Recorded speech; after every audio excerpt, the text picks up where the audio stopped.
Alors, chers amis, chers collègues, je suis ravie de vous retrouver ce soir dans ce webinaire, un webinaire dédié à la rythmologie, avec deux sujets distincts qui vont être traités par nos deux éminents orateurs qui ont eu la gentillesse de bien accepter notre invitation et qui je remercie infiniment.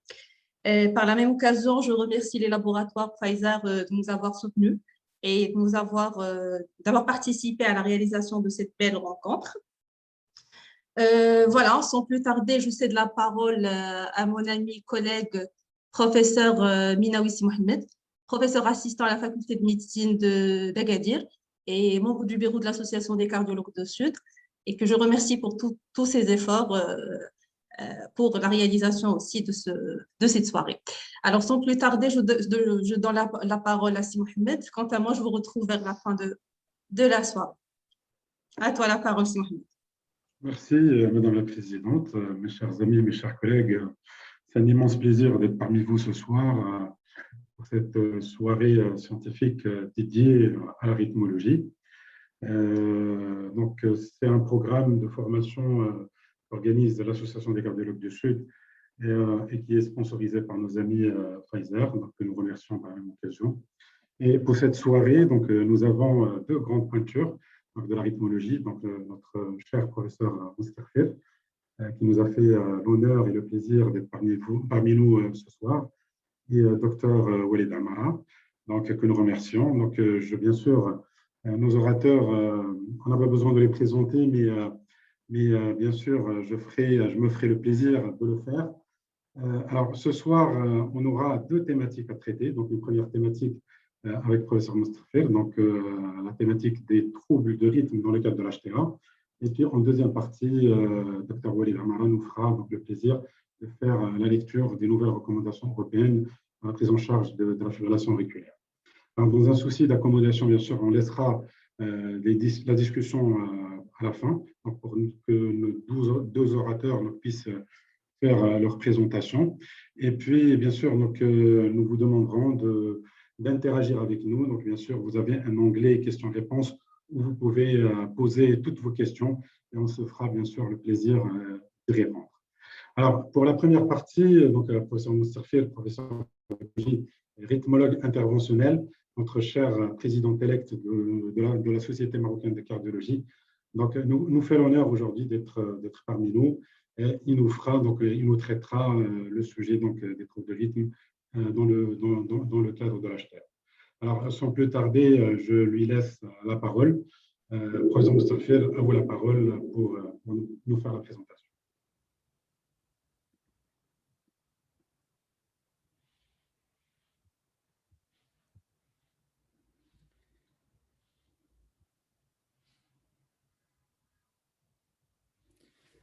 Bonjour, bonsoir. C'est un plaisir d'être parmi vous.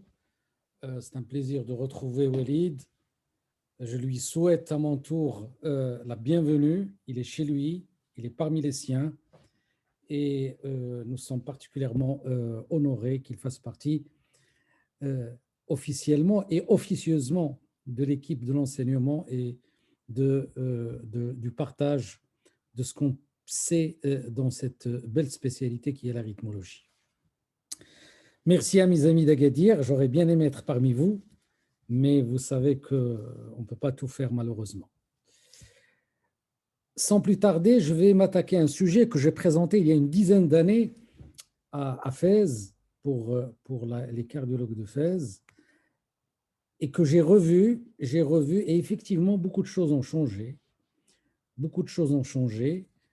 Et donc, je vais essayer de partager avec vous ce que j'ai appris moi aussi en préparant cette présentation.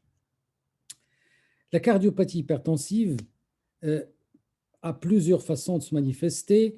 La plus classique, la plus commune est la fibrillation atriale. Et on connaît l'association de cette pathologie avec la fibrillation atriale. En effet, dans le monde occidental, c'est la première cause. C'est la première cause de la fibrillation atriale. Le problème, c'est que ce sont deux pathologies qui vont participer toutes les deux à augmenter le risque d'accident vasculaire cérébral ischémique. La fibrillation atriale va se manifester davantage chez les sujets non d'hyper, qui n'arrivent pas à baisser leur tension artérielle la nuit.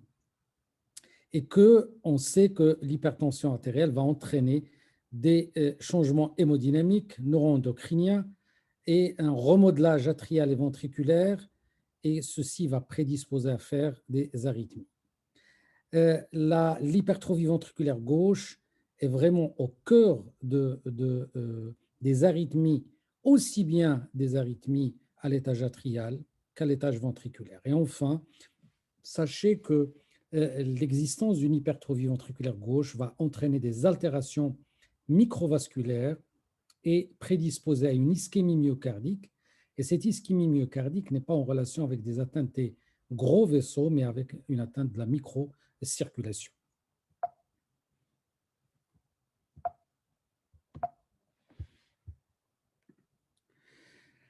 Ce qui n'est pas banal, c'est que les mécanismes qu'on retrouve dans l'hypertension artérielle sont fréquemment retrouvés dans les arythmies. Il y a le système rénine-angiotensin-aldostérone, il y a l'hyperactivité sympathique et il y a le volume circulant qui va entraîner la prescription de diurétiques, et ces diurétiques, grâce à des perturbations métaboliques, vont prédisposer parfois à faire des troubles du rythme. La pathologie et la physiopathologie des arythmies atriales est bien expliquée. Elle commence par la rigidité d'abord du ventricule gauche avant même l'installation de cette hypertrophie ventriculaire gauche. Il y a une diminution de la distensibilité, donc une atteinte de la fonction diastolique, augmentation du travail pour vider l'oreillette gauche, augmentation des pressions artérielles, au niveau des pressions à l'intérieur de l'oreillette gauche. Et vous savez que cette hyperpression au niveau de l'oreillette gauche va stimuler certaines cellules qui étaient quiescentes au niveau des veines pulmonaires, et on va avoir l'apparition d'extrasystole et un stade plus tardif de fibrillation atriale. Et enfin, il y aura un remodelage de l'oreillette, en particulier à cause de l'aldostérone, et je vais revenir sur ce point. Et tout ceci va entraîner des arythmies atriales. Donc, à côté de ces modifications au niveau des oreillettes, vous allez avoir une stimulation du système rénine-angiotensine, mais pas uniquement le système rénine-angiotensine circulant, et une stimulation de l'activité sympathique. Et cette stimulation de l'activité sympathique, vous aurez les ingrédients de démarrer des arythmies atriales et ventriculaires. En effet, le système rénine-angiotensin-aldostérone, il y a le classique, celui qu'on connaît et qui est surtout une circulatoire, et il y a la sécrétion d'aldostérone in situ. Et cette sécrétion d'aldostérone in situ va être responsable de l'apparition de fibrose, ce que vous voyez ici en jaune-blanc. Effectivement, ici, vous avez une coupe d'un vaisseau normal. Ici, une coupe d'un vaisseau qui a été soumis à de l'aldostérone. Ce sont des vaisseaux de rat. Et vous voyez l'apparition de cette fibrose. Et lorsqu'on a de la fibrose à côté du myocarde sain, eh bien, on a les éléments qui vont permettre de déclencher donc des réentrées. Donc, ainsi, il y a deux types de remodelage dans l'hypertension artérielle. Il y a l'augmentation de la résistance pariétale, donc cette rigidité pariétale. Il y a l'hypertrophie concentrique et l'hypertrophie excentrique. Et au niveau artériel, vous avez cette hypertrophie des parois artérielles qui va prédisposer à faire donc des atteintes vasculaires. D'abord, on va voir les atteintes à l'étage atrial. Et vous savez que la cardiopathie hypertensive, qu'elle soit accompagnée d'une hypertrophie ventriculaire gauche ou pas, va se manifester d'abord au niveau de l'oreillette. Et c'est pour cette raison-là que la liaison diamètre de l'oreillette gauche hypertension artérielle est une liaison connue depuis longtemps. Et chaque fois que l'oreillette gauche est dilatée, eh bien, on a un pourcentage d'arythmie supraventriculaire qui est plus important. Également, vous avez plus la taille de l'oreillette gauche au cours de l'hypertension artérielle est élevée, plus vous aurez des événements cardiovasculaires. Et lorsque on voit l'existence de cette hypertrophie ventriculaire gauche, vous savez ici les extrasystoles, le flotteur atrial et la fibrillation atriale. Eh bien, quand il y a une hypertension artérielle et qu'on fait des holtères, vous allez avoir au moins les 2 tiers des patients qui ont ces troubles du rythme. Et lorsqu'il y a une hypertrophie, eh bien, on avoisine les 100% des patients qui auront des arythmies au niveau de leur holter. De même que la liaison est établie entre la taille de l'oreillette gauche, la masse ventriculaire gauche et la fibrillation atriale. Et lorsque la taille de l'oreillette gauche est augmentée, lorsqu'il y a une HVG, le pourcentage de la fibrillation atriale est beaucoup plus élevé.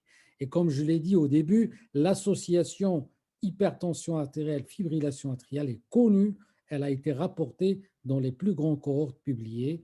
Et donc, il faut s'acharner à rechercher cette fibrillation atriale chez un certain nombre de patients qui sont hypertendus lorsque des conditions ont été remplies.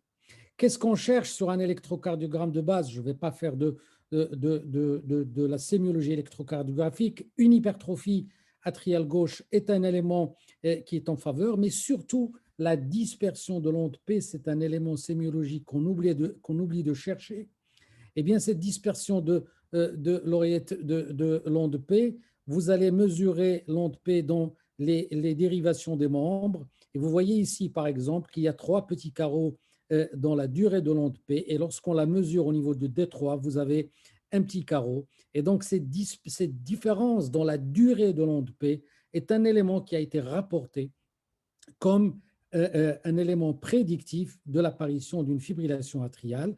Sur les holters, actuellement, vous avez des logiciels qui calculent cette dispersion de l'onde P et vous avez ici que chez les sujets qui ont un antécédent de fibrillation atriale, eh bien, la dispersion de l'onde P elle est beaucoup plus importante chez le groupe témoin où il n'y a pas d'antécédent de fibrillation atriale. À côté de ces éléments-là, il y a l'hypertrophie ventriculaire gauche, la taille de l'oreillette et le BNP qui, lorsqu'on sont élevés également, ce sont des éléments qui vont prédire l'installation de la fibrillation atriale. Vous avez également la dispersion qui est retrouvée ici lorsqu'elle est supérieure à 36 millisecondes et en plus des éléments classiques que vous avez. Notez que la pression artérielle systolique est beaucoup plus liée à l'apparition de troubles du rythme à l'étage atrial que la pression artérielle diastolique. L'élément le plus fréquent, ce sont les extrasystoles atriales. Et ces extrasystoles atriales, lorsqu'elles sont précoces, lorsqu'elles tombent sur l'onde T, eh bien, elles sont pourvoyeuses de troubles du rythme beaucoup plus organisés. Vous avez ici les faux diagnostics également de bradycardie. Et vous avez une onde P qui tombe dans l'onde T avec un repos compensateur. Et croyez-moi que parfois, on peut prendre ça pour des dysfonctions sinusales. Et c'est pour ça que je dis chaque fois que lorsqu'il y a une pause, il faut toujours analyser l'onde T qui précède la pause. Et voici ce qui peut arriver avec des extrasystoles. Ces extrasystoles, lorsqu'ils sont précoces, viennent en général des veines pulmonaires. Ils peuvent démarrer des fibrillations atriales. Et donc, l'association fibrillation atriale, hypertension artérielle est une association qui est classique. On sait actuellement définir la fibrillation atriale, c'est soit un électrocardiogramme 12 dérivations, soit un enregistrement de 30 secondes, mais il existe des entités d'abord qui sont difficiles à diagnostiquer ou qui sont difficiles à appréhender, telles que les activités atriales rapides ou bien la fibrillation atriale infraclinique qui est détectée par des enregistrements et le pourcentage d'enregistrement va être beaucoup plus important lorsqu'on fait des holters implantables. Et donc, tout cela va poser la problématique, qu'est-ce qu'il faut faire chez les hypertendus pour traquer la fibrillation atriale? On ne va pas mettre des holters implantables à tout le monde, mais comment faire cette sélection chez ces gens-là? Il faut faire attention lorsqu'on lit également les prothèses rythmiques. Il faut connaître un peu la rythmologie, et c'est pour ça que c'est une spécialité qui doit rester quand même entre les mains qui ont fait une formation dans ce sens. Lorsqu'on analyse ces tracés endocavitaires, vous avez ici effectivement une arythmie réelle qui a entraîné donc une commutation automatique du mode de stimulation. Par contre, ici, vous avez une surdétection du ventricule qui a entraîné la même chose. Et donc, on ne peut pas prendre en compte cet élément-là comme une fibrillation atriale. Et c'est pour ça qu'une analyse derrière est nécessaire pour affiner les diagnostics. Quelle est la tendance actuelle pour prendre en charge ces épisodes d'arythmie atriale rapide? Eh bien, il faut les contextualiser. Il faut les contextualiser de deux manières. D'abord, la charge de cette arythmie, la durée de cette arythmie. Plus cette arythmie est importante, plus il va falloir les tenir en compte. Et puis le Tchad-Vasque, plus le Tchad-Vasque est important, plus il va falloir donc proposer une anticoagulation. Il y a des études en cours qui vont permettre de répondre de manière encore plus fine pour traiter ces arythmies. Qu'est-ce que nous disent les recommandations? Eh bien, ils nous disent qu'il faut chercher la fibrillation atriale chez les hypertendus, car nous savons que c'est la première étiologie. Deuxièmement, il faut contrôler de manière stricte les chiffres tensionnels, car on sait lorsqu'on contrôle ces chiffres tensionnels, on va réduire au moins la charge de la fibrillation atriale ou les épisodes de fibrillation atriale. Et par conséquent, donc, il est important de prendre en charge cette hypertension artérielle. Le dépistage de la fibrillation atriale, vous savez qu'il est très difficile, et ce tracé qui provient des recommandations de 2016 et pas de 2020 nous montre que lorsqu'on fait un Holter de 7 jours, 2 fois par an, eh bien, on n'enregistre que 4% des fibrillations atriales, et donc il y a tout un effort à faire, et ça va être l'objet de ma présentation le 7 avril pour les amis du Nord, et je vais détailler ces éléments-là. Donc, la Société européenne de cardiologie incite à faire ces dépistages. Comment on va gérer ces arythmies à l'étage supraventriculaire? Eh bien, soit que le patient est suspect d'arythmie, et dans ce cas-là, on va faire un électrocardiogramme, poser un diagnostic et le traiter de manière appropriée. Soit qu'on ne trouve rien, eh bien, on va demander un Holter de 24 à 48 heures. Si on confirme le diagnostic, on va le prendre en charge. Sinon, eh bien là, c'est un élément important. C'est le Tchad-Vasque qui va conditionner la suite. Plus le Tchad-Vasque est important et plus on a des éléments sur le plan échographique, en particulier une dilatation de l'oreillette gauche, plus on va s'acharner à faire des enregistrements de longue durée afin de poser un diagnostic précis. Si le Tchad-Vasque est faible, si les malades ne sont pas symptomatiques, eh bien, on va faire un suivi simple, clinique, sans aller vers des Holters de longue durée.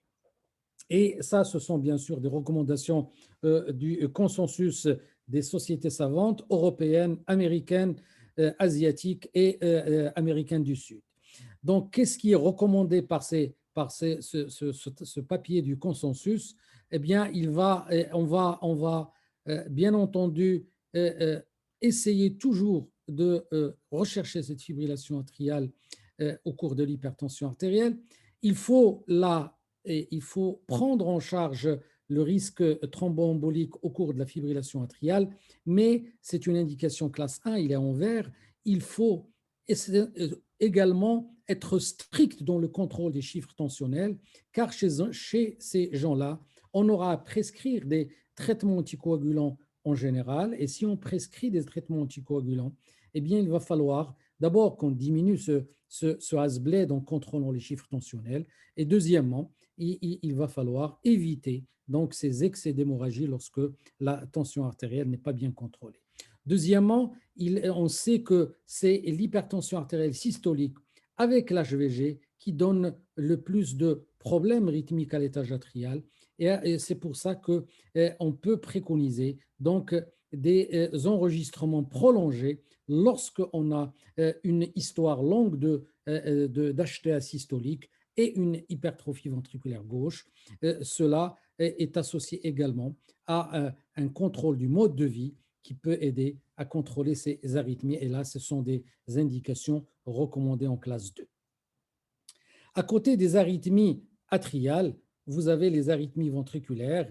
Et les arythmies ventriculaires, vous avez l'hypertrophie ventriculaire gauche qui va jouer un grand rôle, l'activation du système rénine-angiotensine, l'activation du système sympathique en donnant des gâchettes, l'ischémie myocardique, qu'elle soit une macroischémie ou une ischémie microcirculatoire, et enfin l'altération de la fonction ventriculaire gauche. Tout ceci va entraîner des troubles du rythme ventriculaire et risque d'entraîner de la mort subite.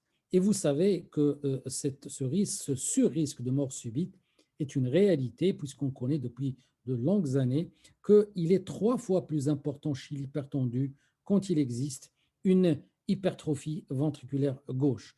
De même que ce risque, ces événements cardiovasculaires sont beaucoup plus fréquents lorsqu'on ne contrôle pas cette hypertrophie ventriculaire gauche et ils diminuent sur les 10 ans lorsqu'on arrive à diminuer cette hypertrophie ventriculaire gauche.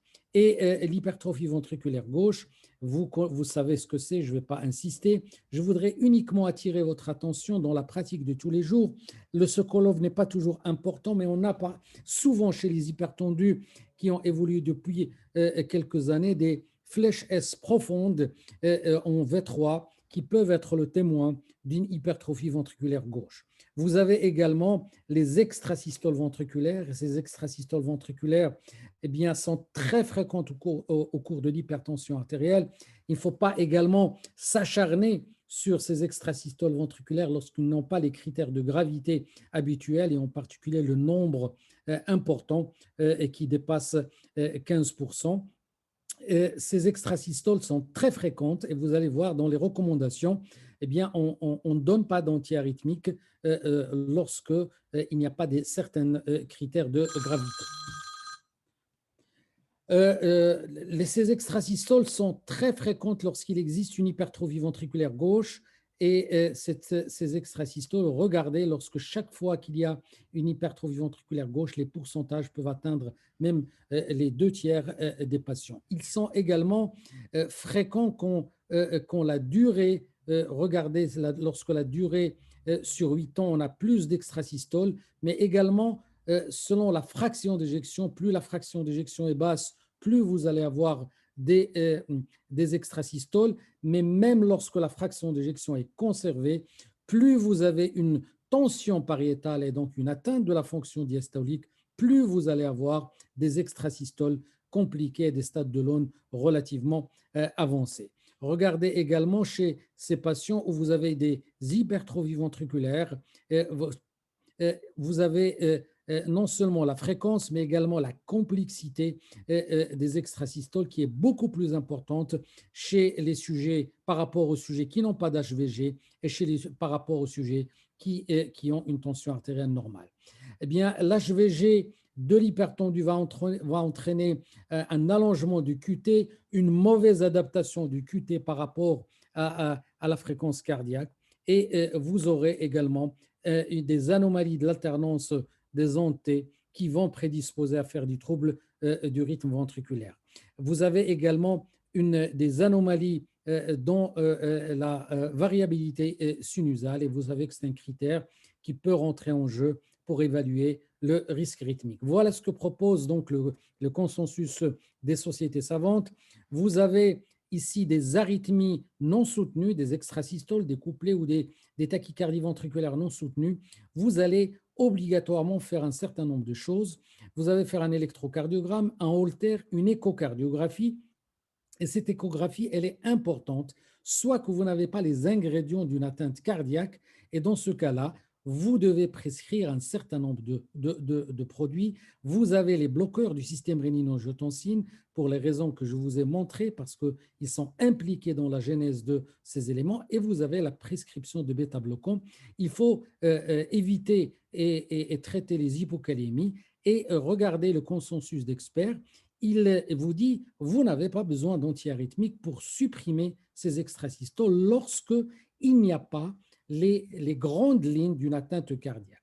Alors, à l'opposition lorsque vous avez ici des grandes lignes d'une atteinte cardiaque, telles qu'un trouble de la contractilité. Il va falloir chercher et éliminer une coronaropathie.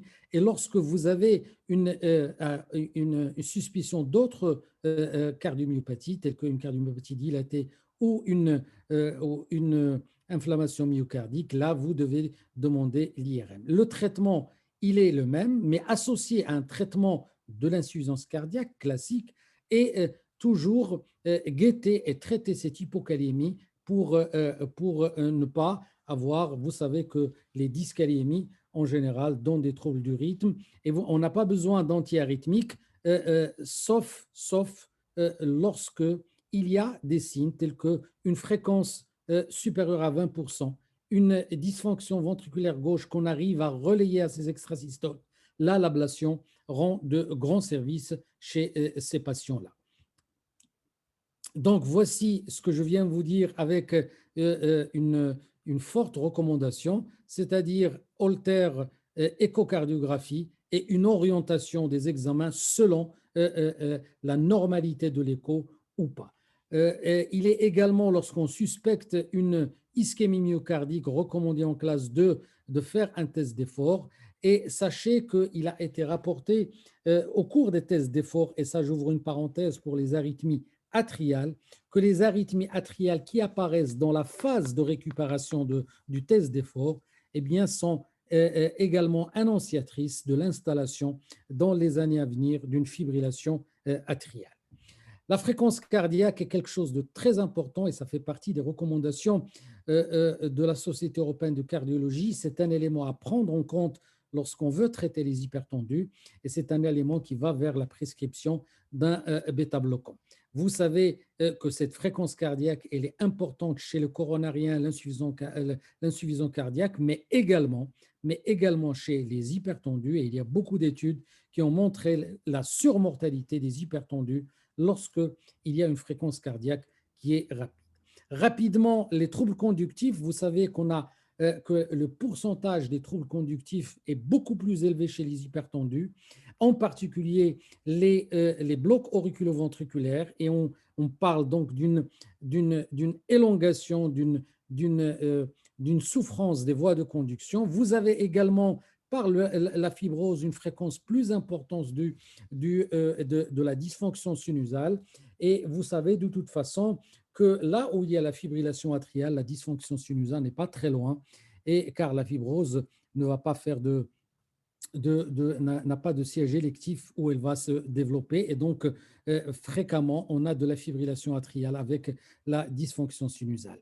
Le message clé, lorsqu'on a des troubles de la conduction chez un hypertendu, il faut rechercher une apnée de sommeil. C'est très important car sa prise en charge peut changer vraiment le traitement de ces patients. Et il y a également la durée du QRS qui peut être élevée. Sachez que quand même l'association bloc gauche HVG est un élément qui est pourvoyeur de troubles du rythme ventriculaire. Faire attention également à ces bradycardies induites par les thérapeutiques qu'on met en place. Donc, souvenez-vous, en classe 2, les troubles de conduction fréquents chez les hypertendus, mais toujours rechercher une apnée de sommeil car elle est très fréquente. Deuxièmement, l'association bloc gauche et hypertrophie ventriculaire gauche est un élément qui va augmenter. Cette association augmentera le risque cardiovasculaire et elle doit être recherchée de manière systématique. Les bloqueurs du système rénino-angiotensine, eh bien, on n'arrive pas à établir une relation parfaite, c'est-à-dire que si on donne un bloqueur du système rénino-angiotensine, on n'aura pas de fibrillation. Eh bien, ce qui est sûr, c'est au cours des insuffisances cardiaques, et les études sont nombreuses, on arrive à diminuer les récidives de la fibrillation atriale lorsqu'on donne un bloqueur du système rénine-angiotensine. Et c'est pour ça que parmi les traitements en amont qui vont diminuer au moins les fréquences de la fibrillation atriale, vous aurez les bloqueurs du système rénine-angiotensine, les anti-aldostérones et les bêta-bloquants dont le rôle est discuté. Par contre, les statines, il n'y a pas de relation directe dans la diminution de la fibrillation atriale. Vous avez également les antihypertenseurs qui vont diminuer les hypertrophies ventriculaires gauche qui auront les meilleurs résultats. Je dirais les bloqueurs du système rénine-angiotensine et les anticalciques, ce sont les deux classes thérapeutiques qui vont diminuer l'hypertrophie ventriculaire gauche. Quant aux troubles du rythme classique, c'est-à-dire aux tachycardies ventriculaires, ils vont être gérés de la même manière que chez le non-hypertendu et vous allez trouver les recommandations habituelles que lorsqu'on veut poser l'indication d'un défibrillateur. En conclusion, eh bien, il faut contrôler l'hypertension artérielle de la manière la plus rigoureuse possible et en particulier la tension artérielle systolique.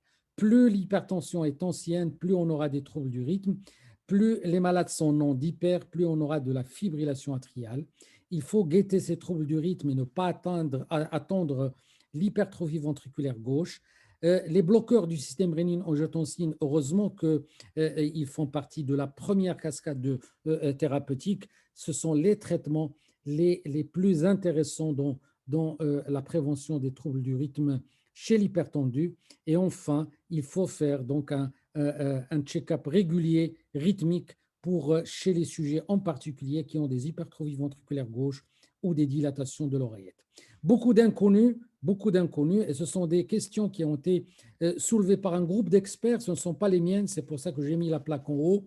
D'abord, pourquoi cette hypertension artérielle non d'hyper donne plus de troubles du rythme? Deuxièmement, quel est le cut-off, quel est le traitement optimal, les chiffres optimaux de la tension artérielle qu'on doit avoir quand on prescrit des anticoagulants? Comment détecter, comment traiter ces fibrillations atriales silencieuses et ces épisodes d'activité atriale rapide? Enfin, les antihypertenseurs ont-ils un réel effet sur la régression de la fibrose et non pas de l'hypertrophie? Et également, faut-il d'emblée être agressif par une bithérapie, même si les chiffres ne sont pas importants, ou donner un seul médicament? Ce sont donc des questions auxquelles on n'a pas encore répondu et j'espère que l'avenir apportera, avec les études qui sont en cours, des réponses à nos questions. Je vous remercie. Merci beaucoup, professeur Moustapha, tour d'horizon. Donc, vous avez, comme à l'accoutumée, donc, on apprend toujours avec vous. Et vous avez bien sûr donc mis en exergue un certain nombre d'aspects qu'on ignore un peu et qu'on néglige, en tout cas dans notre pratique de tous les jours. Et que, bien sûr, je vois qu'il y a beaucoup de questions et que certainement, donc, vous nous ferez le plaisir d'y répondre. Donc, j'invite aussi mes collègues et les collègues qui viennent de nous rejoindre, donc de poser leurs questions. Donc, il y a l'onglet questions-réponses en bas donc, où ils peuvent, donc, bien sûr, poser leurs questions. On se fera le plaisir de les transmettre à nos orateurs. Alors, professeur Moustapha, donc, si vous le permettez, on laissera les questions à la fin. Avec plaisir. Et je pense que votre plaque donc, vous faites une excellente transition pour notre deuxième orateur, donc Dr Walid Amara, qui nous fait le plaisir d'être parmi nous.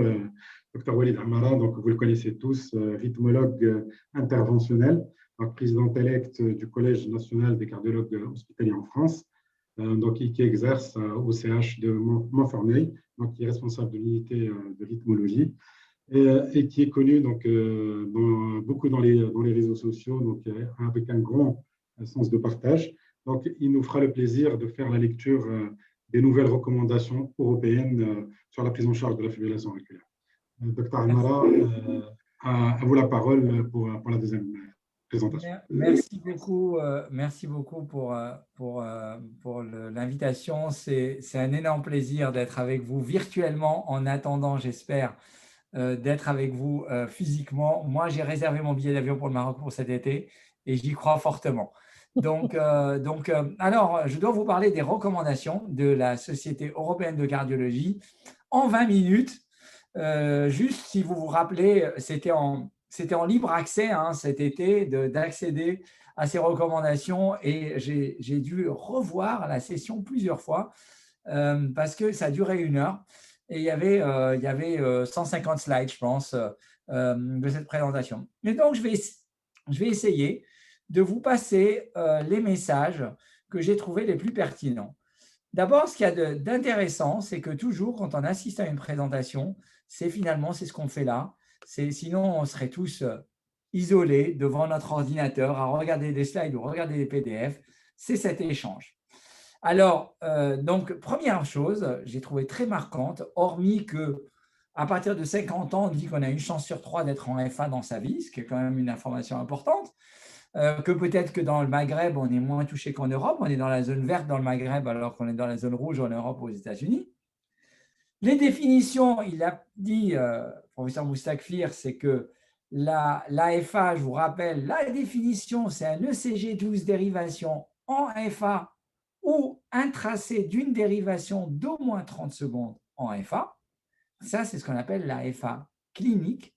Et puis, ils ont un peu plus détaillé, et il a un petit peu dit, professeur Moustakfir, ce qu'on a appelé la FA subclinique. Je ne vais pas vous parler de la définition de la FA paroxystique persistante et permanente qui n'a pas changé, mais je vais vous parler de ce qu'on ne doit plus dire. On ne doit plus parler de FA isolée, puisque finalement, cette description historique n'est plus tellement vraie, puisqu'il n'y a pas vraiment de FA isolée. On ne doit plus parler de FA valvulaire et non valvulaire. Ça a embrouillé tout le monde de se dire s'il a un rétrécissement aortique, c'est non valvulaire, or il a une valvulopathie.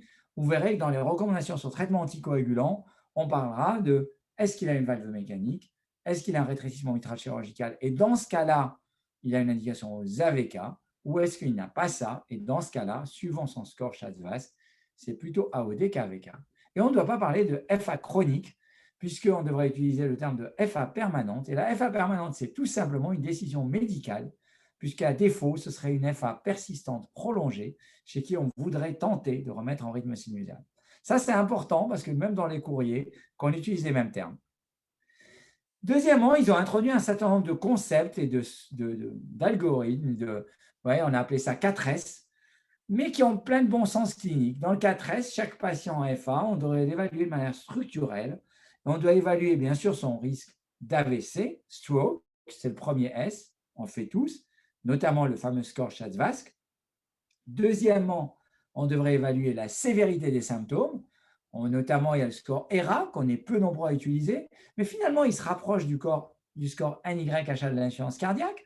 Et finalement, on évalue tous finalement cette sévérité de symptômes. C'est important à quel degré de gêne, notamment lorsqu'on commencera à parler de procédures interventionnelles. Quelle est la troisième S, la sévérité de la charge en FA?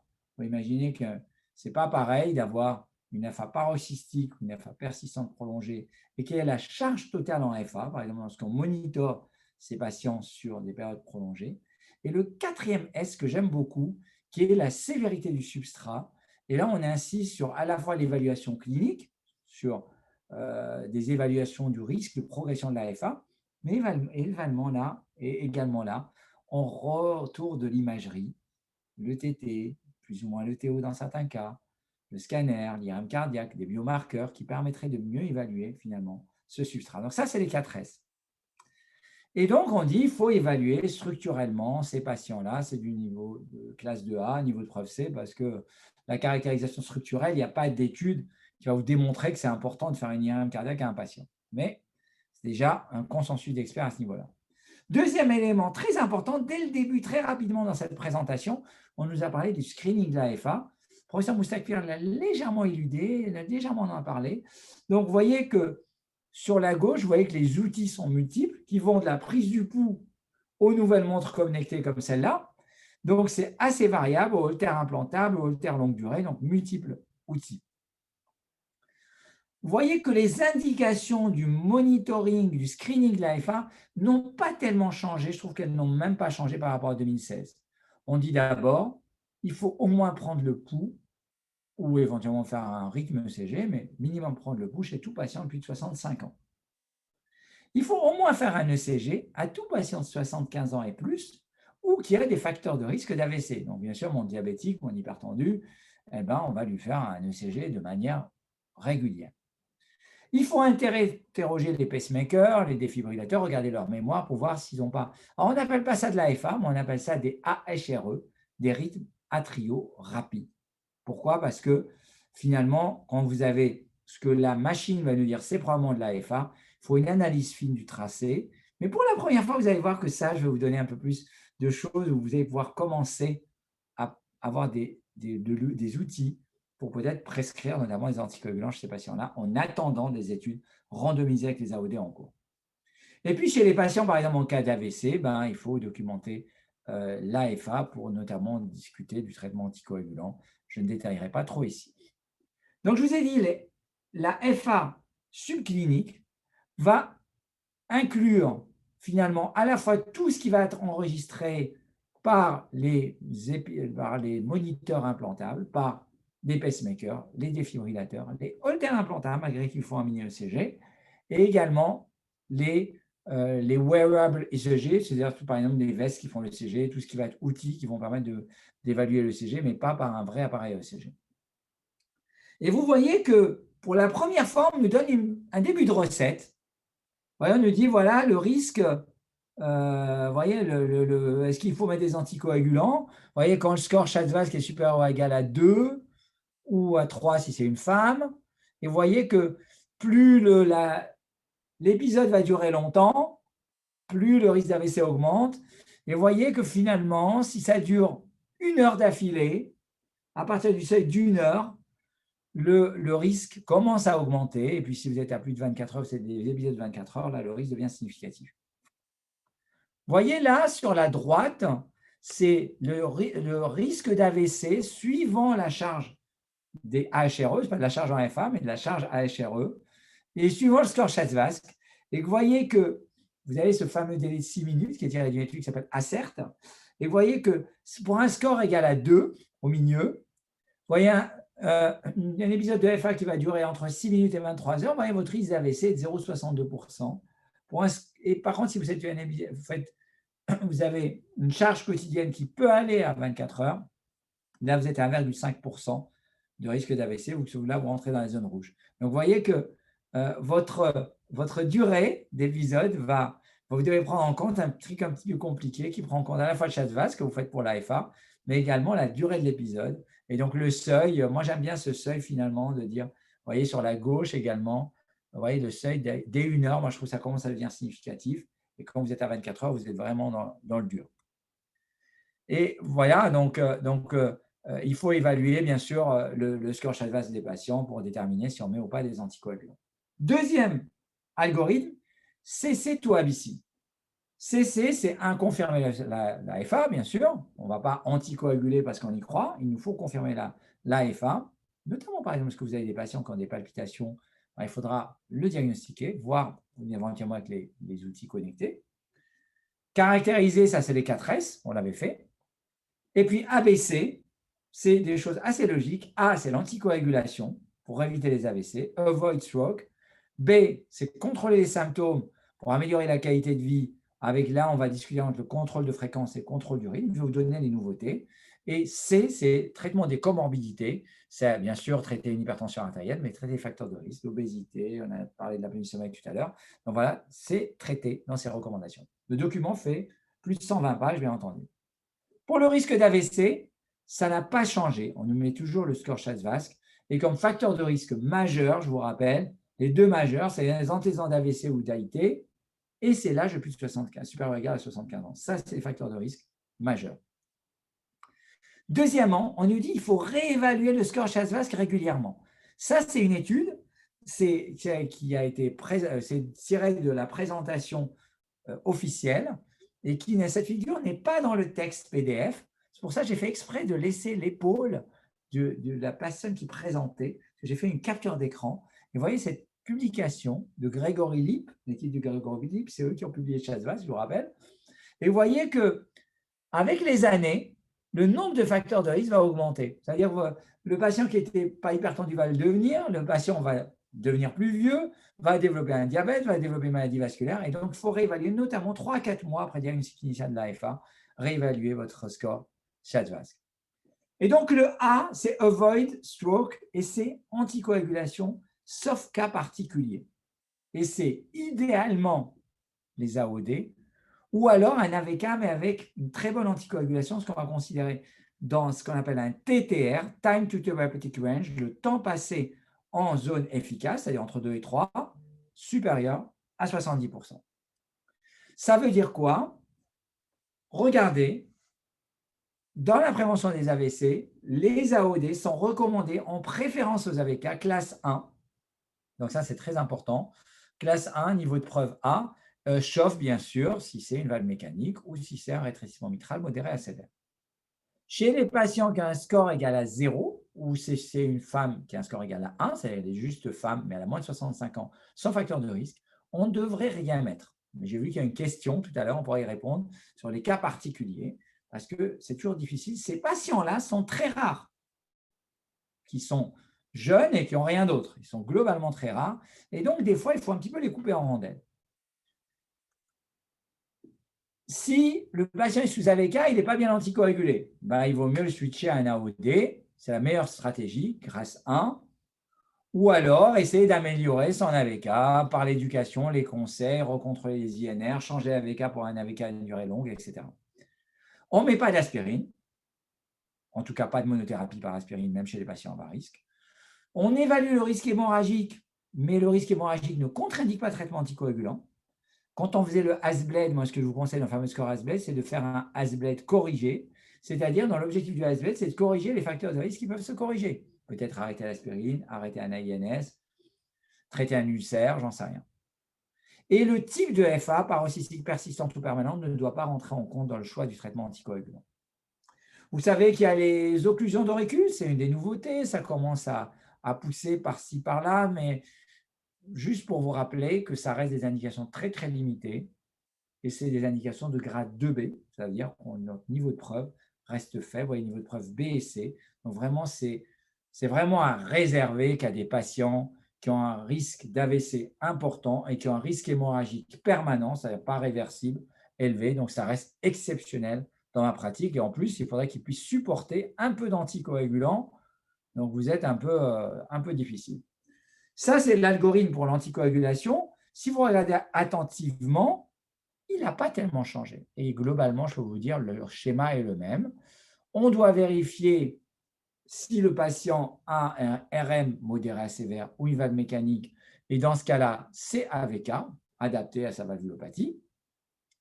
S'il n'a pas de RM ni de valve mécanique, on doit évaluer son score CHA2-VASc et s'il est à bas risque, soit à 0 ou 1 chez une femme, égale pas de traitement antithrombotique. Sinon, on va les mettre sous anticoagulant. Alors, c'est du classe 1 à partir de 2 de CHA2-VASc et si CHA2-VASc égale à 1, c'est du classe 2A. On va dire on va mettre les anticoagulants et on préfère Begin NOAC ou alors AVK, mais avec des TTR bien. Et donc, ils disent les NOAC, c'est-à-dire les AOD, sont préférés, généralement recommandés comme première intention, comme anticoagulant. Deuxièmement, le B, j'ai mis cette figure qui est le traitement ralentisseur, qui n'est pas complètement abandonné.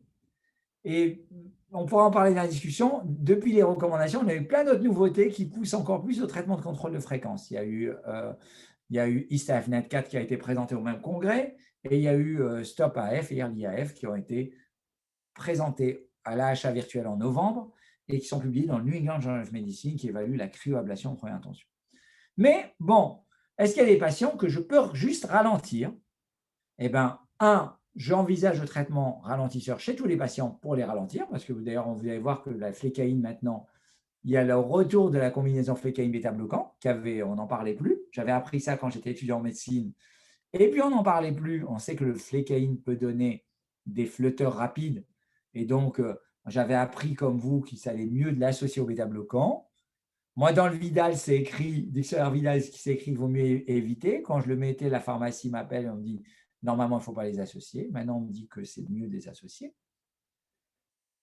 On me dit que le traitement ralentisseur peut être un choix de première intention chez les patients qui n'ont pas de symptômes ou des symptômes mineurs. Bien sûr, chez les patients chez qui les stratégies de contrôle du rythme ont échoué. Et bien sûr, lorsqu'on considère que le maintien du rythme sinusal exposerait à trop de risques.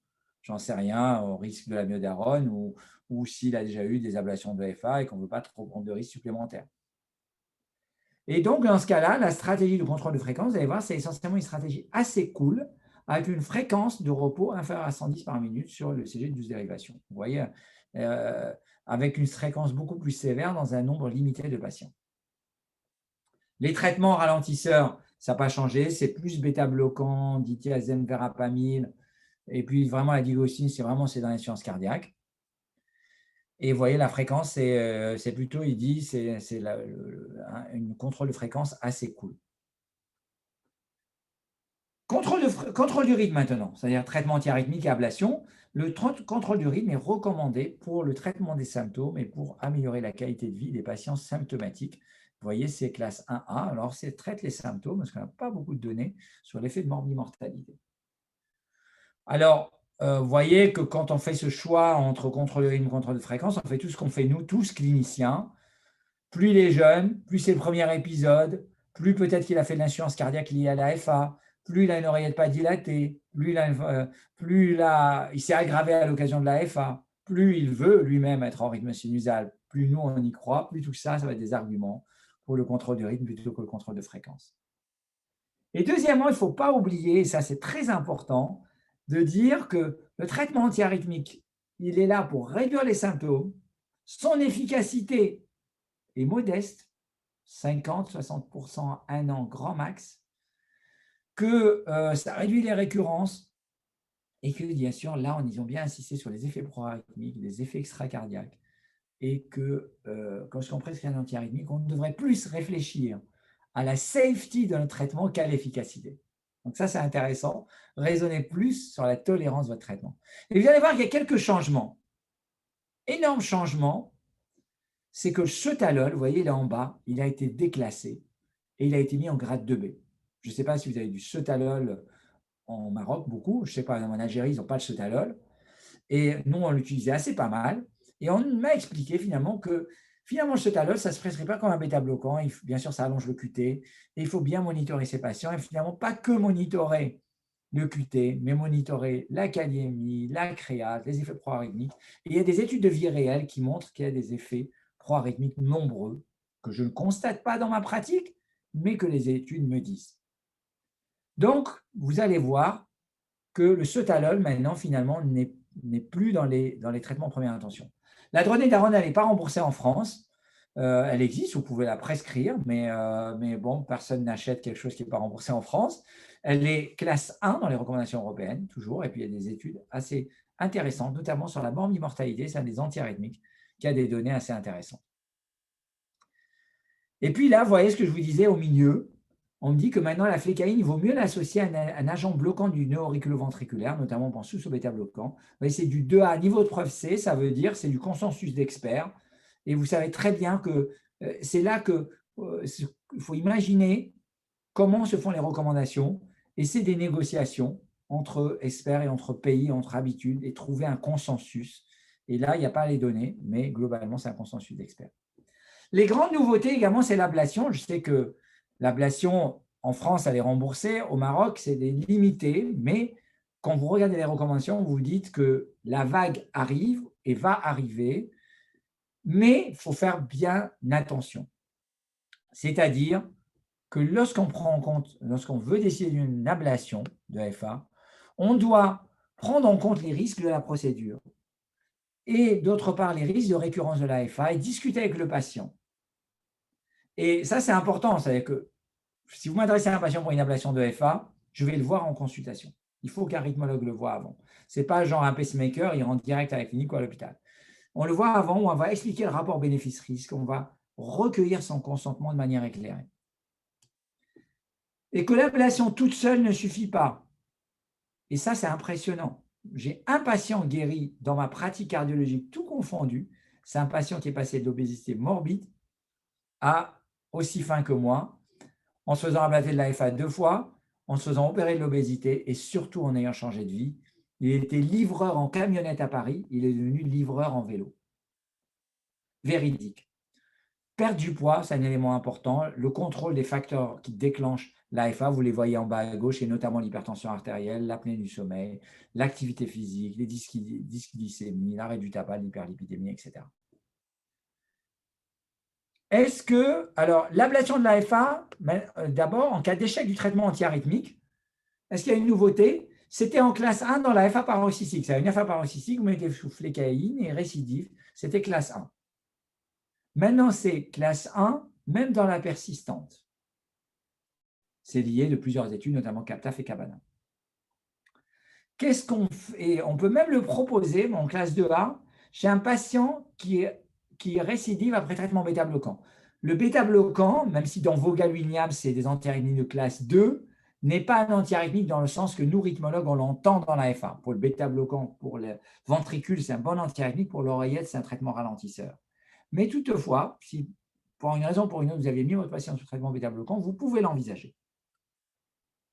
L'autre élément intéressant, ça va être l'ablation de l'AFA en première intention. Mais là, en mettant les warnings, en mettant l'information, bien sélectionnant nos patients, je pense qu'il faut être très sélectif.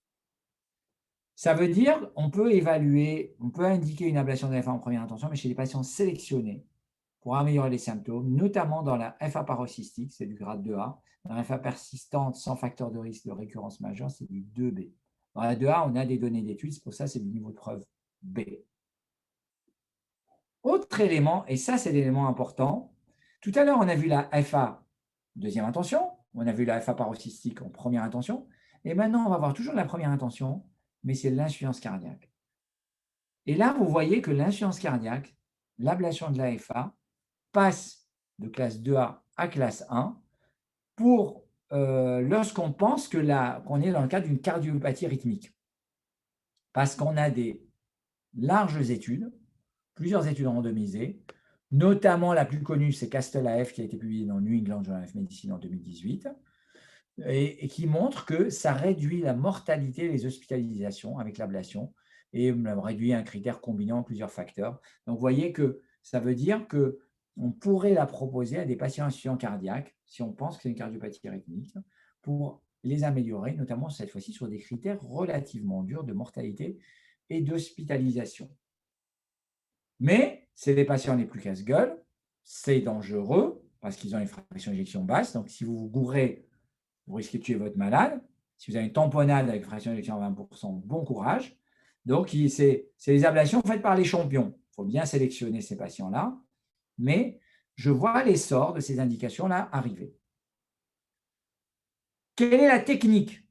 Les recommandations indiquent, c'est isoler les veines pulmonaires, c'est classe 1. Tout le reste, ce n'est pas validé. Vous voyez, tout ce qu'on peut faire d'autre, tout ce qu'on peut faire comme brûler dans l'oreillette, c'est 2B, ça veut dire que ce n'est pas consensuel. Le consensus, c'est isoler les veines pulmonaires. C'est ce qui est démontré dans les études randomisées, c'est pour ça que c'est du classe 1.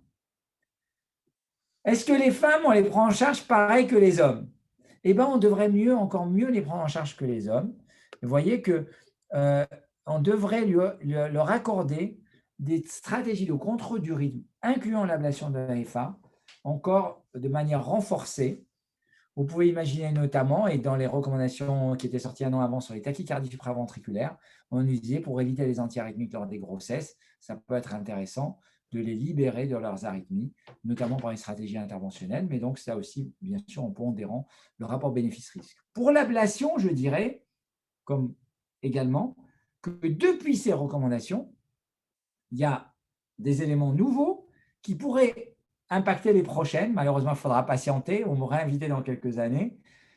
Un, c'est ISAFNet4, qui est une sorte d'étude affirme,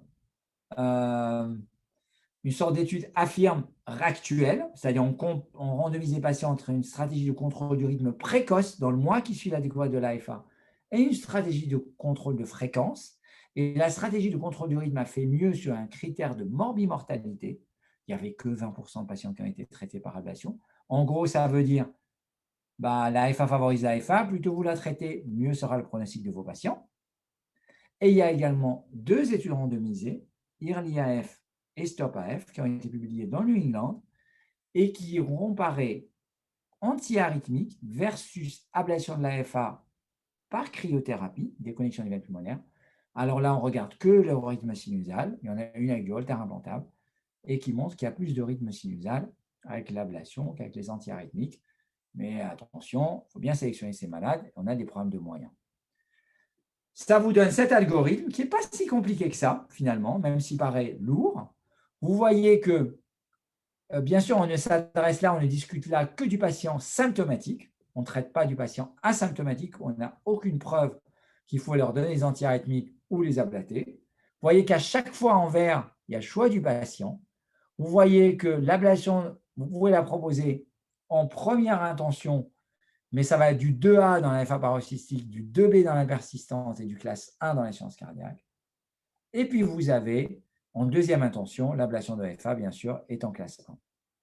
Et les antiarythmiques, vous avez vu dans le vert, vous avez les antiarythmiques que vous pouvez utiliser. Il ne vous en reste pas beaucoup, ils se réduisent et ça fond comme neige au soleil avec le sotalol qui est déclassé. Donc, c'est vrai que maintenant, je pense qu'on va, en tout cas, on a tendance à moins l'utiliser.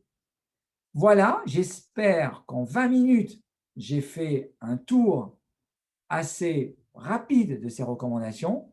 Je pense que vous aurez plein de questions. Il y a aussi plein de vidéos qui sont sur ma chaîne YouTube. Et donc, je vous invite à aller vous abonner et vous pourrez retrouver certaines des vidéos des différents webinaires auxquels j'ai participé ou des contenus originaux de cas cliniques ou de CG que vous m'enverrez avec plaisir. Merci encore pour l'invitation et j'espère avoir plein de questions. Merci beaucoup, Dr Amara. Donc, finalement, vous avez pu relever le défi, hein, finalement. Donc, vous avez fait la lecture des recommandations qui fait une centaine de pages, effectivement. Alors, il y a des questions, donc on a déjà des questions. Alors, je pense qu'on va commencer par les questions adressées à professeur Moustafir, donc, qui a présenté donc, les troubles de rythme dans l'hypertension artérielle. Alors, professeur Moustafir, donc, première question. Alors, il y a notre ami Dr Arras qui se pose la question donc, par rapport à la place de l'exploration du système nerveux autonome dans la prise en charge de l'hypertension artérielle chez les patients handicapés. Qu'en pensez-vous? Écoutez, ce n'est pas un problème simple. C'est pas un problème simple.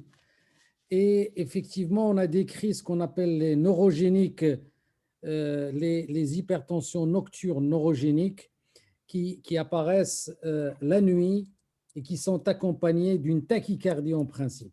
Oui, si on a un holter qui nous montre une tachycardie et le holter tensionnel donne la fréquence cardiaque, oui, on peut aller explorer le système nerveux autonome, mais on peut déjà approcher ce genre d'anomalie en prenant la tension artérielle en position debout, 5 minutes après la position debout, et parfois on a des tensions artérielles qui grimpent à 140, au-delà de 140 pour retenir l'aspect neurogénique de l'hypertension artérielle.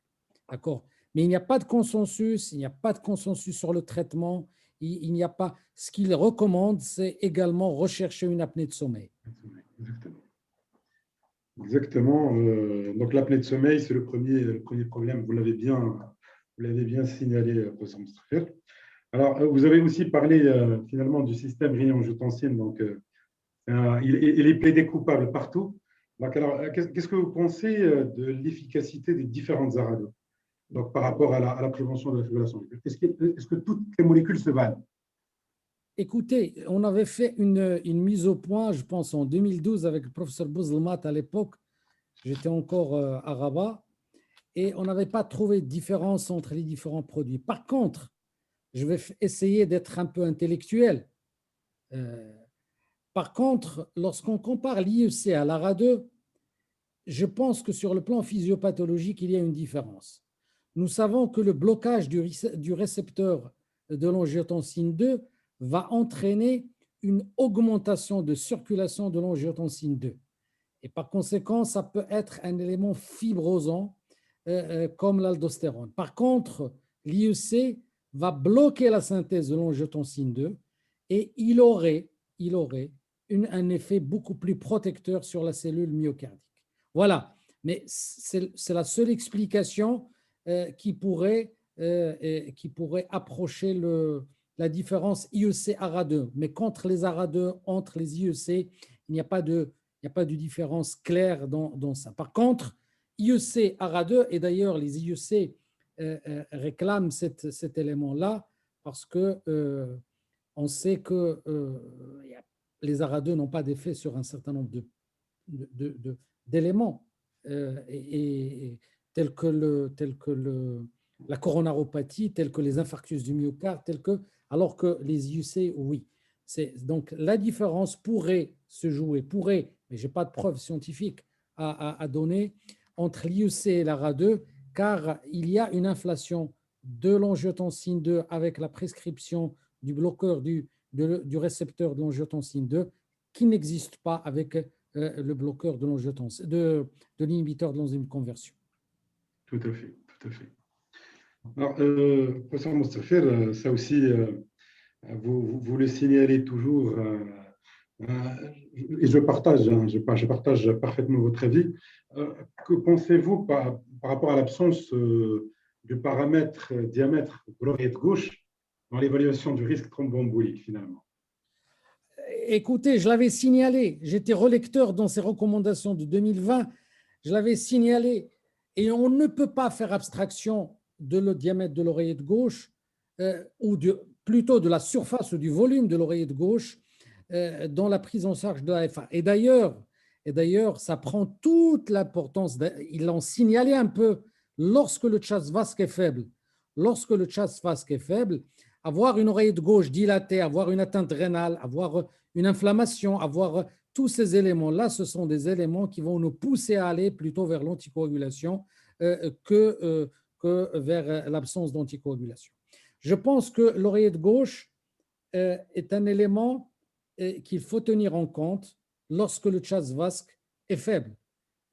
Si on a un chasse vasque qui est faible et on a une oreillette gauche à 26 ou 27 cm², je vais vraiment réfléchir à donner une anticoagulation. Tout à fait. Je ne sais pas ce que pense Walid. Je te rejoins entièrement. J'acquiesçais de ce que tu disais, que notamment, je pense qu'effectivement, ils l'ont dit d'ailleurs, l'évaluation du substrat, ils parlent de l'imagerie, ils rentrent un peu plus dans les détails, ils nous laissent un peu sur notre faim. Et je suis d'accord avec toi, je veux dire. D'autant plus qu'on sait que le risque cardiovasculaire est lié à l'oreillette gauche. Il y a beaucoup d'études qui l'ont démontré et c'est une requête que j'avais faite. J'avais faite lorsqu'on m'a envoyé les recommandations, j'avais écrit que ne faut-il pas intégrer l'oreillette gauche dans l'évaluation du risque et l'intégrer précocement. De toute façon, on fait une échographie devant une fibrillation atriale. Pourquoi ne pas l'intégrer précocement dans l'évaluation du risque thromboembolique? L'idée, moi, ce qu'on m'a dit de ceux qui ont participé, pas à ces recommandations, mais aux précédentes, on m'a dit que les recommandations, d'ailleurs le score Chasse-Vasque est un score clinique qui a été fait sous l'influence des Anglais, où l'accès au cardiologue est très difficile, et donc on ne pourra pas faire d'écho à tout le monde. Et c'est pour ça que le score Chasse-Vasque est un score clinique qui permet aux médecins généralistes anglais de décider s'ils ne mettent pas des anticoagulants de manière simple. Donc c'est pour ça qu'il faut bien réfléchir avant de ne pas mettre d'anticoagulants. Tout à fait, tout à fait. Alors, puisqu'on parle justement du score du Chasse-Vasque, que pensez-vous, professeur Mostafir, docteur Walid, pour la place de l'insuffisance cardiaque diastolique? Parce que quand on parle du Chasse-Vasque, on parle de l'insuffisance cardiaque congestive. On ne fait pas le distinguo entre fraction d'éjection réduite ou conservée. Est-ce que vous pensez, donc, selon votre... Est-ce que ça a le même impact par rapport au risque thromboembolique? Difficile. Je pense que quand tu regardes dans les évaluations, on te parle d'insuffisance cardiaque ou de fraction d'éjection réduite à moins de 40%. Mais c'est vrai qu'on se dit tous que l'insuffisance cardiaque systolique, il est de manière logique que le risque augmente. Mais quand tu regardes attentivement tes patients âgés, insuffisance cardiaque diastolique, ils ont des oreillettes dilatées, ils ont tout le substrat pour faire des AVC. Et je pense que l'insuffisance cardiaque en général, hormis la seule insuffisance cardiaque que je ne prends pas en compte, c'est l'insuffisance cardiaque initiale liée à l'œdème pulmonaire mal toléré sur l'AFA. Si c'était lié juste à l'AFA et qu'il y a par ailleurs patient jeune, je pourrais envisager au long cours, peut-être d'arrêter les anticoagulants. Mais hormis ce cas très précis, que ce serait lié, parce qu'on ne prend pas en compte l'insuffisance cardiaque initiale, hormis ça, ben, c'est un facteur de risque majeur. Très bien. Professeur Mustafir, qu'est-ce que vous en pensez? Je partage tout à fait son avis. Je pense que quand même, l'insuffisance cardiaque diastolique ou à fraction d'éjection préservée, elle est faussement rassurante. Elle est faussement rassurante. L'impact sur l'oreillette gauche, il est important. C'est un ventricule gauche qui est rigide, qui met l'oreillette en tension et qui va créer des problèmes. Je pense que le terme congestif, d'ailleurs, on peut le trouver même avec l'insuffisance cardiaque à fraction d'éjection préservée. Je pense qu'il faut tenir en compte cette entité-là et lui donner sa place, mais ce n'est pas clair dans les recommandations. Très bien. Alors, puisqu'il y a une question aussi par rapport à la place du strain de l'OG. Alors, qu'est-ce que vous en pensez? Écoutez, alors, est-ce que vous vous contentez juste… Le strain de l'OG, c'est une discussion que j'ai toujours avec mon ami Aïcha Oued, qui est en train de me former à l'échographie. Le strain de l'OG, oui, mais on a des éléments beaucoup plus simples pour approcher l'oreillette. Et encore une fois, moi, je me place dans mon contexte marocain. Toutes les machines qui sont chez les cardiologues n'ont pas de strain aussi bien ventriculaire qu'atrial. Et par conséquent, donnez-nous uniquement la surface de l'oreillette, donnez-nous uniquement le volume de l'oreillette. Ce sont des éléments beaucoup plus simples. Bien sûr, un strain altéré est un élément prédictif de l'installation d'arythmie atriale, on n'en discute pas, mais on veut avoir des choses qu'on peut uniformiser à l'échelle nationale et qu'on puisse parler le même langage. Moi, aujourd'hui, j'ai reçu une fibrillation atriale avec toujours un diamètre antéro-postérieur. Et donc, alors qu'il n'apprécie pas correctement et pour affiner les indications, car moi, je ne peux pas me permettre de tirer sur tout ce qui bouge. Moi, lorsque j'ai une oreillette gauche moins de 30 cm², je suis content. Je dis que peut-être je vais rendre service à ce malade. D'accord avec toi. Et même dans ma pratique, hein, c'est pareil que vous. Hein. Plus c'est simple, mieux ça marche. Il faut faire simple. Et effectivement, ces outils de strain, c'est bien pour la recherche, c'est bien pour identifier précocement. J'aimerais bien que tout le monde l'ait, mais effectivement, il faut faire simple. Et là je suis d'accord. Je reçois moi aussi des patients. J'ai fait le compte rendu, je n'ai pas écrit la taille de l'oreillette et je dois décider sur les symptômes, s'il faut l'ablater ou pas. Oui, c'est vrai. Très bien. Alors, il y a aussi une question pour vous, professeur Mustafir. Alors, je vois quand même beaucoup. Hein. Oui, bah, il y en a d'autres pour le docteur Amara aussi. Hein. On le savait, hein, vos présentations suscitent toujours de l'intérêt, donc du coup, on ne peut pas s'en priver. Alors, dans votre pratique tous les jours, professeur Mustafir, quel antiarythmique vous privilégiez donc, quand il s'agit d'une FA sur une cardiopathie? On n'a pas trop le choix lorsqu'on a une cardiopathie, et ça dépend de quelle cardiopathie. Hein. Hypertensif, moi je parle. Hypertensif.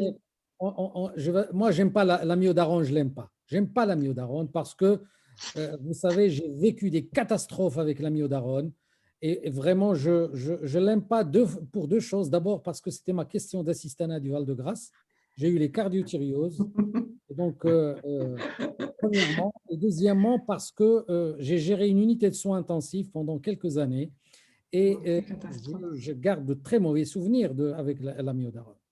Donc, je ne donne l'amiodarone que lorsque je ne peux pas donner autre chose.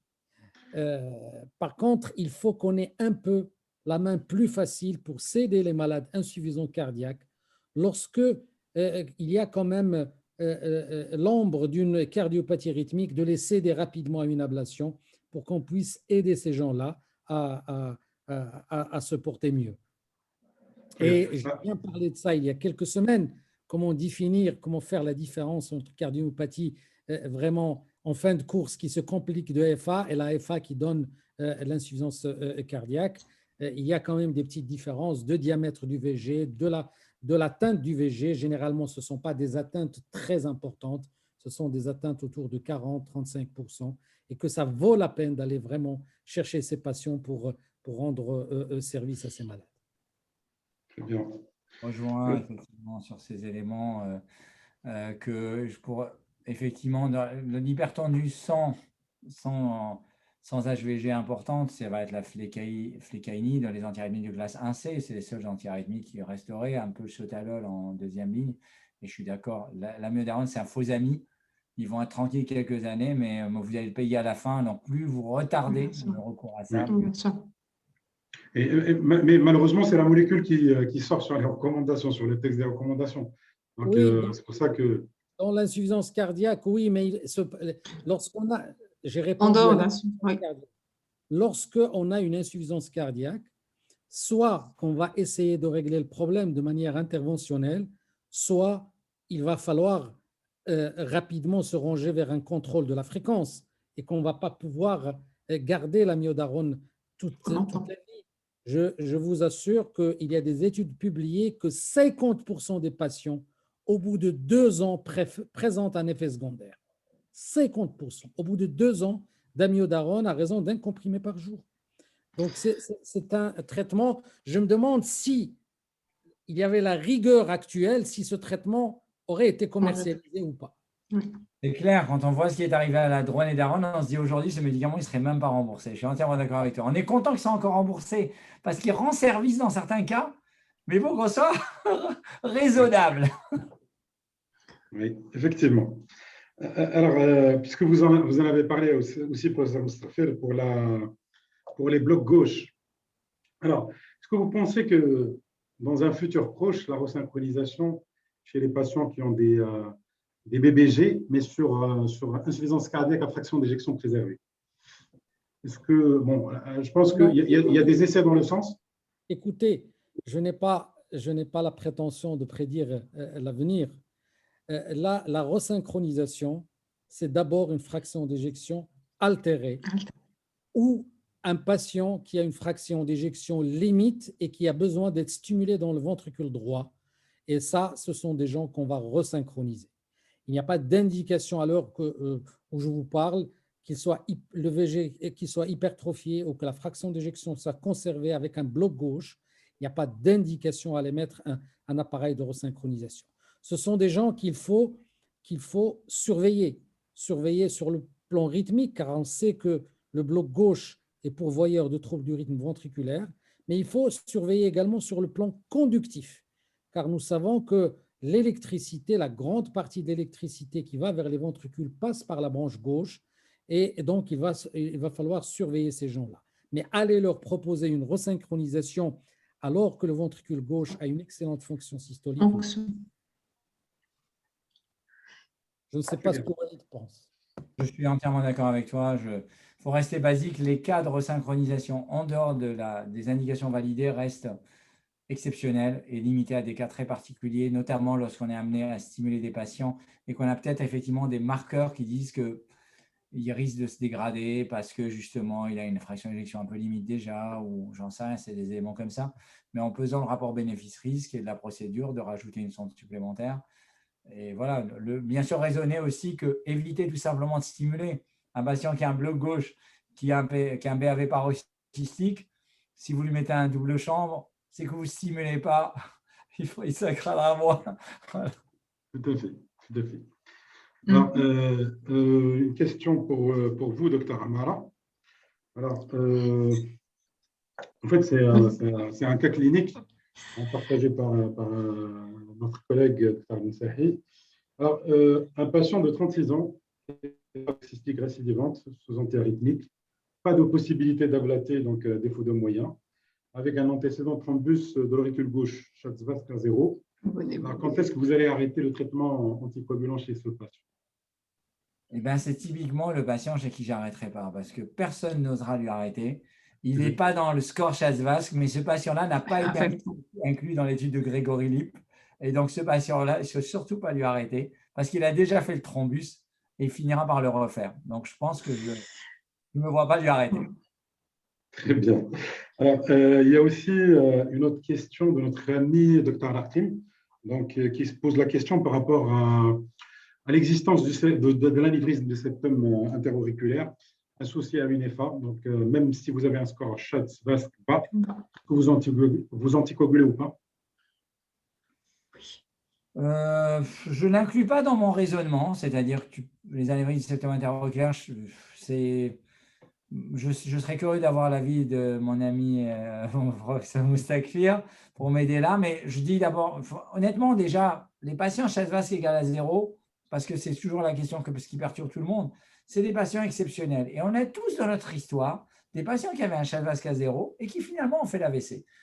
D'abord, j'hésite toujours, et là, je finis toujours par finirement les anticoagulés. Et j'ai l'histoire récente d'un patient que mon collègue a vu, il avait une cinquantaine d'années, qui était dit asymptomatique et était en NFA permanente. L'oreillette pas très dilatée, mais quand même un petit peu dilatée. Il n'a pas été anticoagulé parce que le collègue a appliqué les recommandations. Non seulement il a fait l'AVC, donc il garde quelques séquelles neurologiques, donc bien sûr maintenant il est anticoagulé, et deuxièmement il est devenu symptomatique de son insuffisance cardiaque et il a développé une insuffisance cardiaque. Donc il a fallu à la fois traiter la FA également, et je pense qu'il faut bien se poser la question. Ces patients-là, à chasse vasque à 0, restent exceptionnels. Ça, d'une part. D'autre part, je ne pense pas que l'anévrisme du septum interoculaire est retenu comme un critère d'anticoagulation. Je pense que lorsqu'on a des chasse vasques 0, eh bien, ces malades-là bénéficieront d'un scanner cardiaque pour analyser l'anatomie de l'auricule, et que si l'anatomie de l'auricule n'est pas en aile de poulet, on pourrait anticoaguler. Si c'est un aile de poulet, eh bien, on pourra réfléchir avant de mettre l'anticoagulation, puisqu'on sait que le reste de l'anatomie donne à 4 à 5 fois plus de risque thromboembolique que l'anatomie en aile de poulet. Voilà, mais il n'y a pas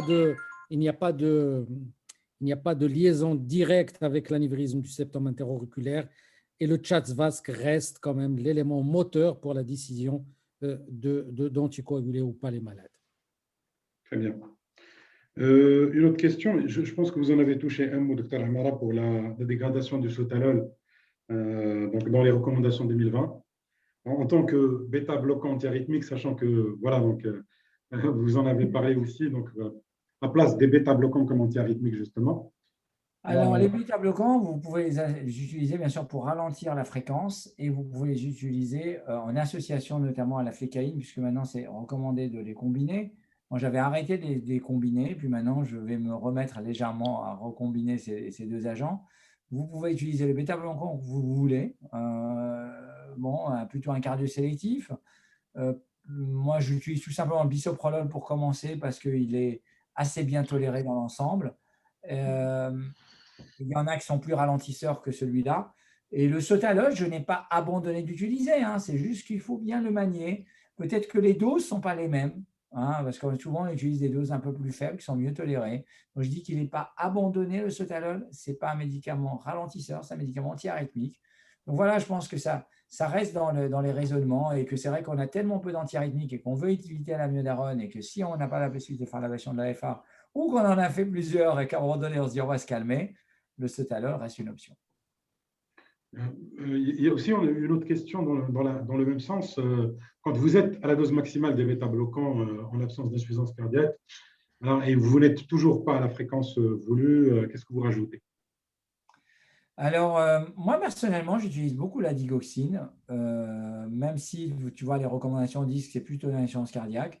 Mais je dirais qu'un patient qui n'est pas insuffisant cardiaque, en général, il n'a pas d'insuffisance rénale et il devrait très bien tolérer la digoxine. Et dans ce cas-là, c'est bien que la digoxine ralentisse plus au repos et un peu moins bien à l'effort. Mais c'est quand même une combinaison globalement assez simple à manier. J'aime pas trop combiner bêta-bloquant inhibiteur classique ralentisseur, je ne le fais jamais. Donc, j'utilise plus la combinaison de la digoxine. L'association amiodarone-digoxine? Alors, c'est vraiment des cas particuliers. C'est-à-dire que là aussi, ça n'aurait pas de sens d'utiliser l'amiodarone comme ralentisseur. Si vous êtes dans une stratégie d'utiliser l'amiodarone comme un traitement antiarythmique, vous voulez vous rajouter un bêta-bloquant, ça ne me choque pas. Vous vérifiez, surveillez, parce qu'on a des cas de dysfonction sinusale, de BAV associés à ça. Maintenant, utiliser l'amiodarone pour ralentir, j'aime pas trop le faire, mais ça m'arrive peut-être chez des patients particuliers, en insuffisance cardiaque, âgés, un peu pour gérer. Des fois, il faut mettre ce qu'on a dans la boîte à pharmacie pour gérer les patients. C'est vraiment des cas particuliers. Mais si on long cours chez les patients relativement jeunes, j'évite. Très bien. Alors, il y a aussi une autre question de notre ami Dr Zaki. Pour les hypertendus bradycardes, qui présentent des FA paroxystiques qui sont contraints d'arrêter la fléca. Alors, qu'est-ce que vous proposerez éventuellement? Bah, là, bon, la flécaïne n'est pas un traitement ralentisseur, donc voilà, mais peut-être qu'il y a d'autres signes qui ne tolèrent pas la flécaïne pour d'autres motifs. Vous êtes embêté. Il est lent, donc vous êtes plutôt embêté pour tous les médicaments ralentisseurs, bêta-bloquants, sotalol, amiodarone. C'est des patients, s'ils sont jeunes, qu'ils ont une oreillette pas très dilatée, ça pourrait être une indication d'ablation de FA, à discuter au cas par cas. Donc voilà, dans ma pratique, avec 100% de moyens, nos limites, je vais avoir bien sûr l'ablation de la FA assez facile. Dans une pratique où on va bien vérifier nos moyens et bien peser le rapport bénéfice-risque encore plus attentivement que peut-être que ce que je fais, bah, il faut bien évaluer est-ce qu'entre le choix entre la flécaïne elle-même et discuter éventuellement l'ablation de la FA. Très bien. Je pense qu'on prendra une ou deux questions pour finir. Parce qu'il y a aussi il y a encore beaucoup de questions. Donc, en tout cas, on a répondu à la majorité. La majorité. Alors, il y a aussi donc un deuxième cas clinique, hein, gestion pratique.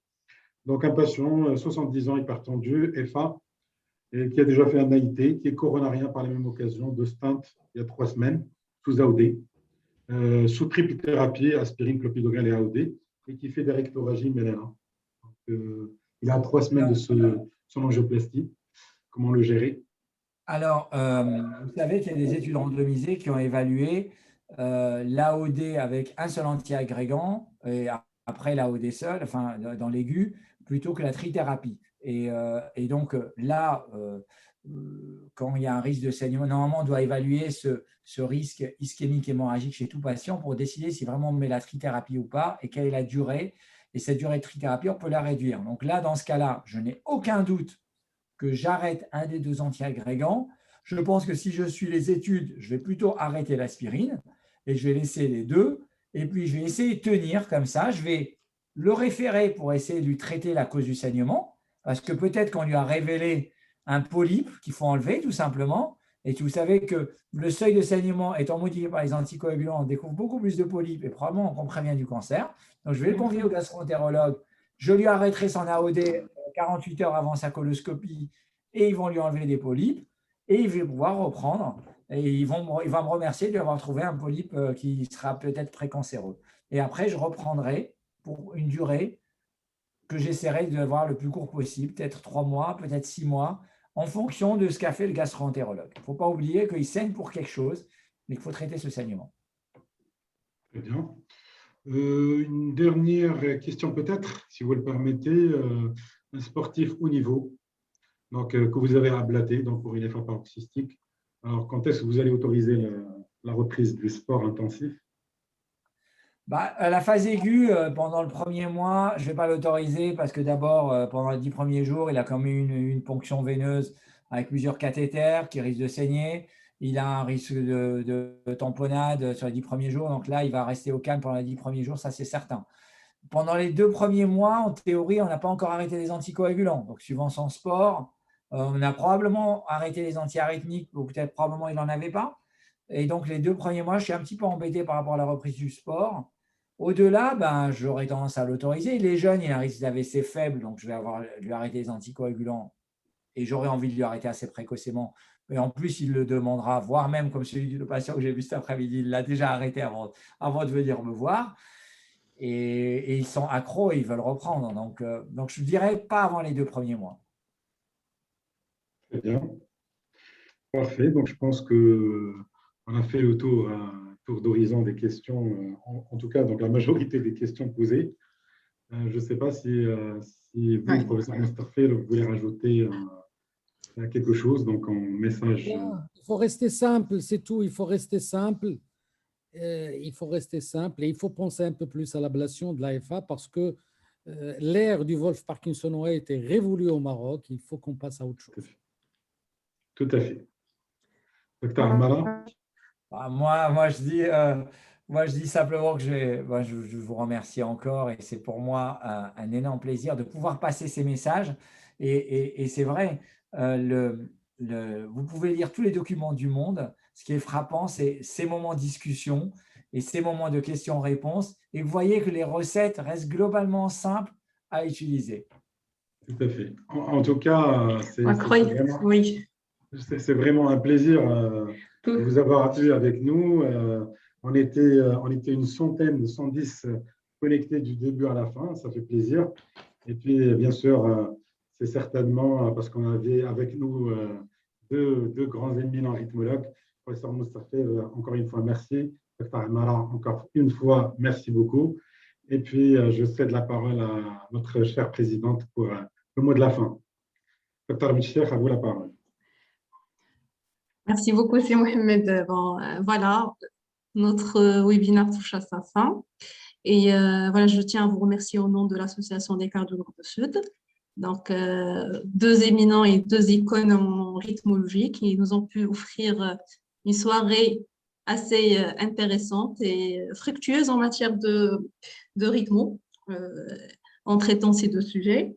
Merci encore une fois. Merci au laboratoire Pfizer, encore une fois, de nous avoir soutenus. Alors, quant à moi, je vous donne rendez-vous la semaine prochaine. Donc, l'Association des cardiologues de Sud vous donne rendez-vous plutôt la semaine prochaine, vendredi, avec un webinaire, une des pathologies émergentes ces derniers temps, c'est l'embolie pulmonaire post-Covid. Quelle conduite, quel traitement, quelle gestion. Donc, d'ici là, j'espère vous voir aussi nombreux qu'aujourd'hui. Portez-vous bien et je vous souhaite une excellente soirée. Merci encore une fois. Au revoir. Merci beaucoup. Au revoir. Au revoir. Au revoir.